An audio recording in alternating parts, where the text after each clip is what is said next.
నమస్తే సార్. ఏం చేస్తారు మీరు? Advocate Rajasekhar Reddy. Advocate Pakkala. Rajasekhar Reddy. Right. మీకు చాలా అనుభవం ఉంటుంది నాకు తెలిసి. ఎంపీ ఎలక్షన్ వస్తా ఉన్నాయి.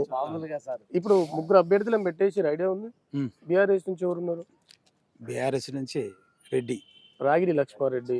కాంగ్రెస్ నుంచి మహేందర్. సునీత తెలియదు. మోహన్. అంటే మీకు తొందర ఐడియా రావట్లేదు వాళ్ళు. అంతే అంతే. బీజేపీ నుంచి రాజేందర్. ఈటల రాజేందర్. ఈయన పేరే తొందర వచ్చింది.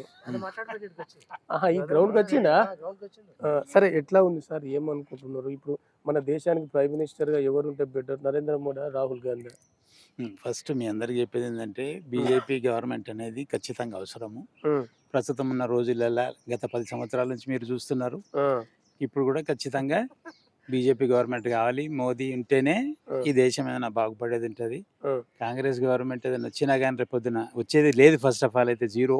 ఆ. ఒకవేళ ఎక్కడైనా 1-2 సీట్లు వచ్చినా కానీ వాళ్ళు చేసేది ఏం లేదు, మనకు కొరిగేది ఏం లేదు. కాబట్టి ఖచ్చితంగా మోదీ గవర్నమెంట్ మనం గెలిపించాలి. ఈసారి 400 సీట్లు పైన తీసుకొస్తేనే ఉమ్, రేపు పొద్దున రాబోయే మనకు లాస్ ఏవైతే ఉన్నాయో, పెండింగ్ లాస్ ఉన్నాయో, ఆ, ఈ యాక్ట్లు చట్టాలు ఇవన్నిటిని కూడా మనము ఇమీడియట్గా బయటకు తీసుకొచ్చుకోవడానికి వీలవుతుంది. అవన్నిటి లాగు చేయడం కూడా అత్యవసరం ఉన్నది పరిస్థితి. మీరు సీనియర్ అడ్వకేట్. ఇప్పుడు మోడీ మీరు ఇట్లా మాట్లాడుతూ ఉన్నారు, 400 సీట్లు పైన రావాలంటా ఉన్నారు. మోడీ చేసింది ఏం లేదు. ఎలక్షన్ వచ్చిందంటేనే ఈడీ గుర్తుకొస్తుంది, సిబిఐ గుర్తుకొస్తుంది, మోడీకి అరెస్టులు చేస్తారు. కరెక్ట్. ఆయన అంటే ఒక కేడీ అని చెప్పి తిడతా ఉన్నారు కదా. అవును. ఇక ఆయన చాలు అంటా ఉన్నారు ఇప్పుడు. మోడీ ఇంత మునుపు ఎప్పుడు కూడా ఈడీల గురించి ఎప్పుడు ఆలోచించలేదు. ఆ, కాకపోతే ఇప్పటికే చాలా అయిపోయినాయి కాబట్టి కేసులు. మోడీ చేసి దీనిలో ఏముండదు కాబట్టి అది సపరేట్ ఒకటి ఎన్ఫోర్స్మెంట్ డైరెక్టరేట్ అనేది ఒకటి సపరేట్ ఉన్నది కాబట్టి ఆ, ఎక్కడెక్కడ ఇట్లాంటి కేసులన్నీ ఏమైపోతుంటాయి, ముదిరిపోతున్నాయి అవన్నీ. ఆ, ఎప్పుడూ చేయాల్సిన అసలు యాక్షన్ తీసుకోవాల్సింది ఇప్పుడు లేట్ అయిపోయింది ఇప్పటికే. ఆ.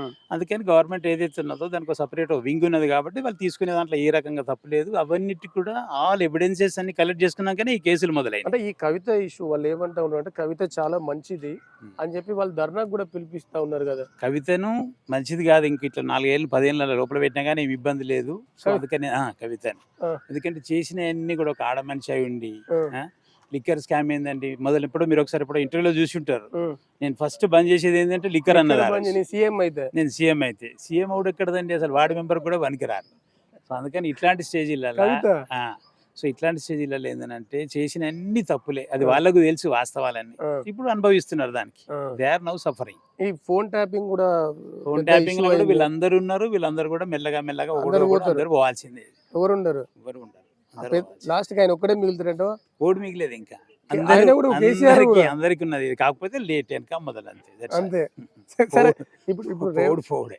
రేవంత్ రెడ్డి పాలన చూస్తా ఉన్నారు. రేవంత్ రెడ్డి పాలన మంచిగానే ఉన్నదని మనం చెప్పడానికి ఇమ్మీడియట్ గా లేదు కాబట్టి ఆ, ఏ గ్యారెంటీలు కూడా చెల్లిట్టుగా ఇవన్నీ పైసలు ఎటుకెళ్ళి తీసుకొస్తారండి.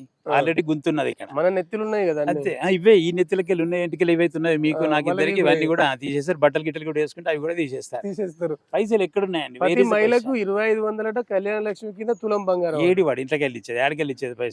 ఆయనకి జీతం ఇచ్చేది కూడా మనమేగా. మరి అందుకని కూర్చుండ పెట్టేసి ఏంటంటే సాకుడు వీళ్ళందరికీ. వాడు ఏమంటాడు, ఓపెన్ దాంట్లోనే చెప్తాడు. ఏమంటున్నాడు, మీరు ఎప్పటిదాకైతే పైసలు తీసుకుంటూ బంద్ చేస్తారు ఆ. అప్పటిదాకా నేను మేము ఇచ్చి నడుతూనే ఉంటుంది. కాదు, మరి ఇప్పుడు జనాలు కూడా ఈ ఫ్రీలకు అలవాటు పడి ఓటేస్తున్నారు కదా. ఇన్ని ఫ్రీలు ఇచ్చారు, వాళ్ళకే గెలిపించారు. ఫ్రీ ఇప్పుడు మీరైనా నేనైనా కానీ 100 రూపాయలు ఇస్తా అంటే నేను ఎంబడపోతాడు. ఫస్ట్ అటు కావాల్సింది ఈ పూటకు నాకేంది అన్నట్టు. కానీ ఎప్పుడైతే మనిషి తెలుసుకొని నాకు ఇది అవసరం లేదు, 100 రూపాయలు 100 తీసుకుంటున్నాడు ఇస్తున్నాడు, కానీ 1,00,000 రూపాయలు మన బొంద మీద పెడుతున్నాడు కాబట్టి జీవిత కాలంలో తప్పంతా పబ్లికే కదా. మనం మారేంత వరకు గవర్నమెంట్ వాళ్ళకు ఇట్లనే ఉంటాయి, వాళ్ళు అట్లా చేస్తూనే ఉంటారు. వాడికి తెలుసు, ఓపెన్ గానే తెలుసు ఈ బేకున్నారు కాబట్టి మనం వాడుకోవాలి. తప్పేలేదు అంతే. అందుకని మనం మారాలి. ఎవరు అవసరము, ఎంతవరకు అవసరము అన్నది మనం ప్రాపర్గా మన క్యాండిడేట్ని చూన్ చేసుకోవాలి. మనకు ఆప్షన్ ఇచ్చిండు, మనకు ఓటు ఇచ్చిండు, దాన్ని ప్రాపర్గా యూజ్ చేసుకోకుండా ఇంట్లో వండుకొని ఓటు వేయకపోతే ఎట్లాంటివి చేసేది. సరే, ఇప్పుడు మీరు మోడీ ఉండాలంటున్నారు. రాహుల్ గాంధీ కూడా కష్టపడతాడు, యువకుడు, దేశమంతా పాదయాత్ర, జోడో యాత్ర తిరుగుతా ఉన్నాడు. అది జోడు వరకే.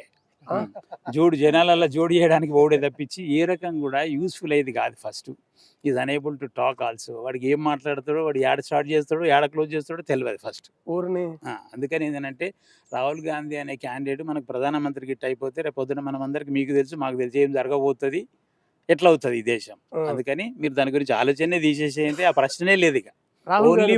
ఓన్లీ మోడీ సెంట్రల్ గవర్నమెంట్ ఉండాలని అంటే ఓన్లీ మోడీ ఉండాలి. ఉమ్. అరే ఏ బార్ 400 పార్. అంతే ఫైనల్ గా Fix. నేను ఏమంటా అంటే నరేంద్ర మోడీకే ఎందుకు ఓటేస్తానంటే ఏం నరేంద్ర- చెప్తా ఒకటే నిమిషం. ఒకటే సెకండ్ లో ఆ. చెప్పాలంటే నరేంద్ర మోదీ అనేటోడు మన కొరకే అవతరించిన పురుషుడు. నిజంగా చెప్పాలంటే హిందూ దేశం కొరకు, పక్క భారతదేశం కొరకు is a right prime minister. ఇది రైట్ టైంలో మనకు వచ్చిండు. ఇప్పుడు గిట్ట రాకపోయి ఉన్నట్టయితే ఆ. అంతే మనమందరం మళ్ళీ నేను- సేమ్ నేను పాత ఏం ఓల్డ్. మాట్లాడదలుచుకోలేదు ఇక. నమస్తే. Thank you. నమస్తే.